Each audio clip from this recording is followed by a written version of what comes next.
வணக்கம். திசைகளின் 5 மணி செய்திகள். நக்ரி சம்பிலான் அரசியலமைப்பு சர்ச்சை, புதிய ஆட்சியாளராக துங்கு நஸ்ருதீன் பிரகடனமா?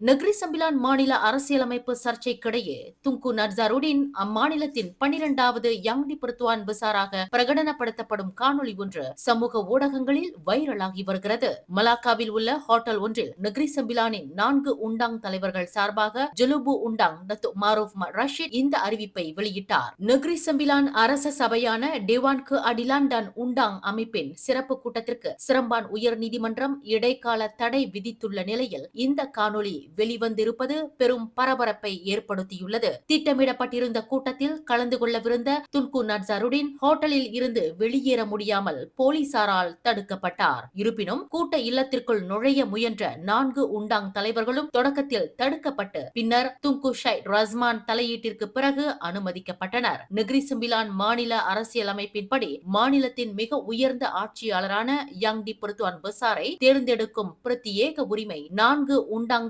தலைவர்களுக்கே வழங்கப்பட்டுள்ளது என்பது குறிப்பிடத்தக்கது. நக்ரி சம்பிலான் அரச சபையின் சிறப்பு கூட்டத்திற்கு இடைக்கால தடை.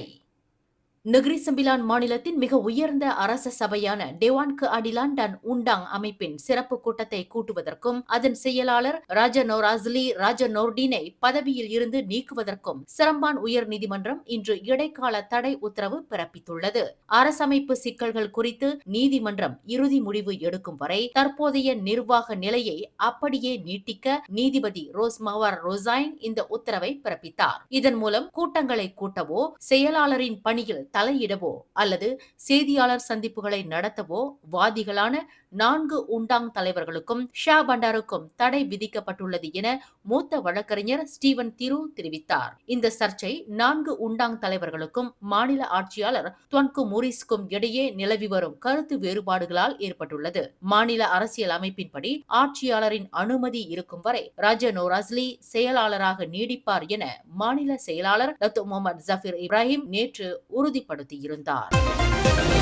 15வது நாடாளுமன்றத்தின் 5வது கூட்டத்தொடரின் 2வது கூட்டம் திட்டமிட்டபடி வரும் ஜூன் 22ஆம் தேதி தொடங்கும் என்று மக்களவை சபாநாயகர் தான் ஸ்ரீ ஜொஹாரி அப்துல் அலுவலகம் உறுதிப்படுத்தியுள்ளது. தீபகற்ப மலேசியாவின் சில மாநிலங்களில் தேர்தல் நடைபெற உள்ளதால் மக்களவை கூட்டத்தொடர் ரத்து செய்யப்படலாம் என்று பரவிய வதந்திகளுக்கு மத்தியில் நாடாளுமன்ற அதிகாரப்பூர்வ கால அட்டவணையில் எந்த மாற்றமும் இல்லை என தெரிய வந்துள்ளது. நாடாளுமன்ற இணையதள கால அட்டவணையின்படி இந்த 2வது கூட்டத்தொடர் ஜூன் 22 முதல் ஜூலை 16 வரை மொத்தம் 16 நாட்களுக்கு நடைபெற உள்ளது. முன்னதாக 20 நாட்கள் நடைபெற்ற மக்களவையின் முதல் கூட்டத்தொடர் கடந்த மார்ச் 3ஆம் தேதியுடன் நிறைவடைந்தது குறிப்பிடத்தக்கது.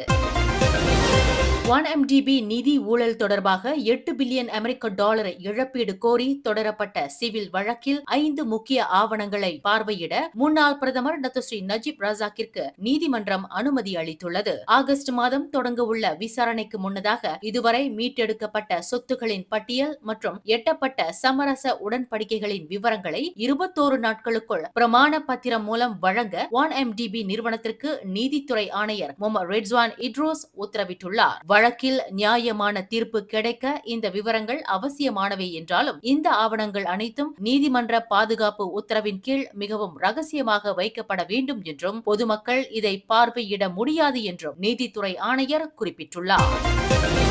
ஜொஹோர் மற்றும் நக்ரி சம்பிலான் ஆகிய இரு மாநிலங்களின் சட்டமன்றங்கள் கலைக்கப்பட்டதை தொடர்ந்து அங்கு நடைபெறவுள்ள மாநில தேர்தலை பாதுகாப்பாகவும் சீராகவும் நடத்துவதற்கு கூடுதல் போலீஸ் பணியாளர்களையும் லாஜிஸ்டிக் தேவைகளையும் அதிகரிக்க அரச மலேசிய போலீஸ் படை தயாராகி வருகிறது. தேர்தல் காலத்தில் போதுமான மனித வளத்தை வழங்குவதற்காக ஜொஹோர் மற்றும் நக்ரி சம்பிலான் போலீஸ் கான்டிஜென்ட்களின் தேவைகள் குறித்து ஆலோசிக்கப்பட்டு வருவதாகவும் தேவைப்பட்டால் அருகிலுள்ள மாநில போலீஸ் கான்டிஜென்ட்களிடம் இருந்து உதவி பெறப்படும் என்று புக்கிட் அமான் உள்நாட்டு பாதுகாப்பு மற்றும் பொது ஒழுங்குத்துறை KDNKA இயக்குனர் டத்து ஸ்ரீ முகமது யூஸ்ரி அசன் பஸ்ரி தெரிவித்துள்ளார். பேரா மாநிலத்தின் புதிய போலீஸ் தலைவராக டத்து முகமது அல்வி ஜைனால் அபிடின் பொறுப்பேற்கும் விழாவிற்கு பிறகு டத்து ஸ்ரீ முகமது யூஸ்ரி இதனை தெரிவித்தார். ஒருவரின் வீட்டிற்குள் அத்துமீறி நுழைந்த குற்றத்திற்காக 25 வயதுடைய முகமது ஃபிக்ரி ரோஸ்லான் என்ற வேலையற்ற இளைஞருக்கு ஐர்க்ரோ மஜிஸ்ட்ரேட் நீதிமன்றம் இன்று 5 மாத சிறை தண்டனை விதித்து தீர்ப்பளித்துள்ளது. மலாக்க பந்தாய் குண்டோர் தஞ்சோங் கிளிங்கில் நிகழ்ந்த இச்சம்பவத்தின் போது வீட்டில் தனியாக இருந்த 23 வயதுடைய அந்த பெண் தனது அறை கதவு தட்டப்படும் சத்தம் கேட்டு அச்சமடைந்து கதவை திறக்காமல் இருந்துள்ளார். பின்னர் அங்கு வந்த அவரது காதலர் அந்த இளைஞர் வீட்டிற்குள் இருப்பதைக் கண்டு அவரை பிடித்து போலீசிடம் ஒப்படைத்துள்ளதாக தெரியவந்துள்ளது. பக்கவாதத்தால் பாதிக்கப்பட்டுள்ள தனது தாயாரை கவனிக்க வேண்டியிருப்பதால் தனக்கு குறைந்தபட்ச தண்டனை வழங்குமாறு அந்த இளைஞர் கோரிய போதிலும் பிறர் வீட்டிற்குள் அனுமதியின்றி நுழைவது குற்றமாகும் என்பதால் அவருக்கு பொருத்தமான தண்டனை வழங்கப்பட வேண்டும் என அரசு தரப்பு வலியுறுத்தியது. இதனை அடுத்து குற்றச்சாட்டை ஒப்புக்கொண்ட அந்த இளைஞருக்கு மஜிஸ்ட்ரேட் உத்மான் அப்துல் கனி 5 மாத சிறை தண்டனை விதித்து உத்தரவிட்டார்.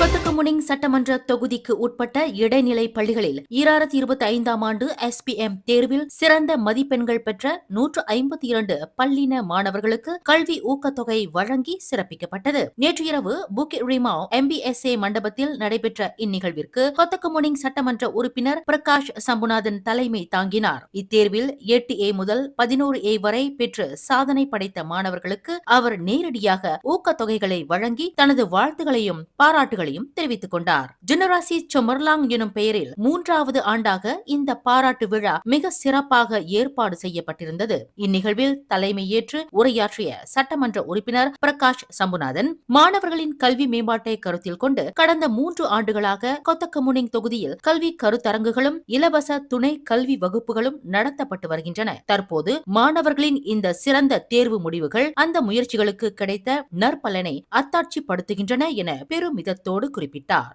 வணக்கம், நான் பிரகாஷ் சம்புநாதன், கொத்தகமுனிங் சட்டமன்ற உறுப்பினர். நீங்க பாத்தீங்கன்னா நம்ம அனுகிரா பஞ்சாபாயன் SPM செஞ்சிருக்கோம். 152 ஸ்டூடெண்ட் இன்னைக்கு அவங்களுக்கு நம்ம ஒரு தொகை கொடுத்திருக்கோம்.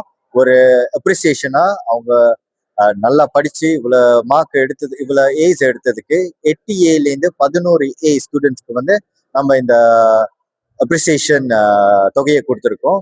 இது வருஷமா நம்ம செஞ்சுக்கிட்டு இருக்கோம். இந்த 3வது வருஷமா நம்ம செய்யறோம் நம்ம கொத்தகமுனிங் ஜோன்ல. இதுக்கு நிறைய வரவேற்பு. 2வது ஸ்டூடெண்ட்ஸ்க்கு இது ஒரு உற்சாகமா இருக்கும். வர காலத்துல அவங்க இன்னும் சிறப்பா செய்யறதுக்கும் வாழ்க்கையில முன்னேறதுக்கும் இது ஒரு பெரிய இனிஷியேட்டிவா இருக்கும், ஃபர்ஸ்ட் ஸ்டெப்பா இருக்கும்னு நான் நம்புறேன். சோ இதுக்கப்புறம் இன்னும் நிறைய ப்ரோக்ராம் நம்ம ஸ்டூடெண்ட்ஸோட செய்வோம்.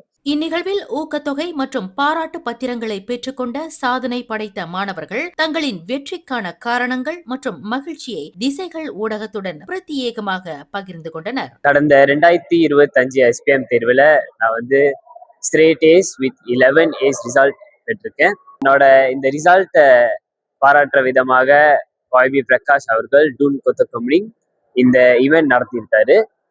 இந்த ஈவெண்ட் மூலமா எங்க ரிசல்ட்டுக்கும் ஒரு பாராட்டு தெரிவிச்சு எங்களுக்கு அங்கீகரிச்சு ஜூனியர்ஸ்க்கும் ஒரு தூண்டுதலா இந்த ஈவெண்ட் இருக்கும்னு நான் நம்புறேன்.